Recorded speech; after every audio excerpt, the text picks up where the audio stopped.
घी सड़ गया। यदि हम आंध्र प्रदेश की बात करते हैं तो हैदराबाद का नाम अवश्य आएगा। यदि हैदराबाद का नाम लिया जाए तो नवाब मीर उस्मान अली खां का नाम भी लेना पड़ेगा। उनके शासन में हैदराबाद ने बहुत अच्छे दिन देखे।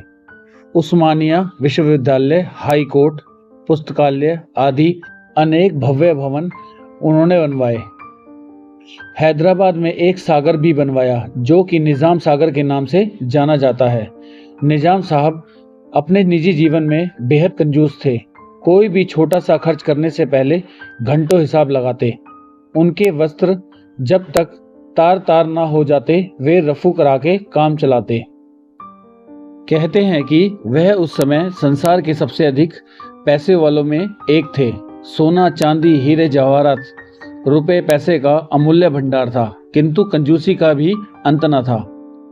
अक्सर वह मेहमानों के सामने भी अपने छोटेपन पर उतर आते। किसी की बहुमूल्य और खूबसूरत वस्तु हथिया लेना उन्हें बेहद प्रिय था। किसी भी समारोह में भेंट ले जाने की बजाय वह भेंट लेकर लौटते। वह भेंट में प्राप्त उन वस्तुओं को तिजोरी में बंद करवा देते। वह उन महाकंजूसों में एक थे जिनके लिए कहा गया है कि चमड़ी जाए पर दमड़ी ना जाए।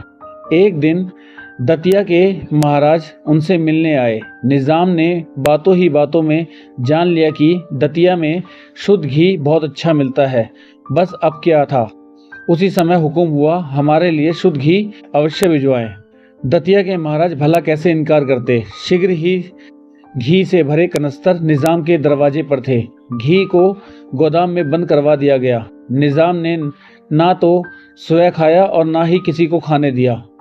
कुछ दिन बीत गए, घी सड़ने लगा। निज़ाम को खबर दी गई, किंतु उसने परवाह नहीं की।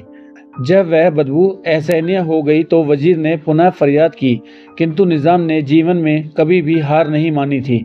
उन्होंने कहा, जाओ उस घी को मंदिरों और बाजारों में बेच दो। वजीर की तो आफत आ गई। बदबूदार सड़ा घी भला कौन खरीदता।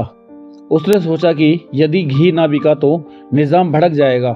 इसलिए उसने सारा घी एक नाले में फिकवा दिया और अपनी ओर से रुपए लेकर निज़ाम के पास पहुंचा। जी हजूर, यह लीजिए रकम। वह घी तो मंदिर के पुजारियों ने हाथों हाथ खरीद लिया। निज़ाम की बाँछें खिल गई। वजीर ने उस काम के एवज में तरक्की पाई। देखो बच्चों, कंजूसी कितनी बड़ी बला है। हमें ऐसा नहीं करना चाहिए।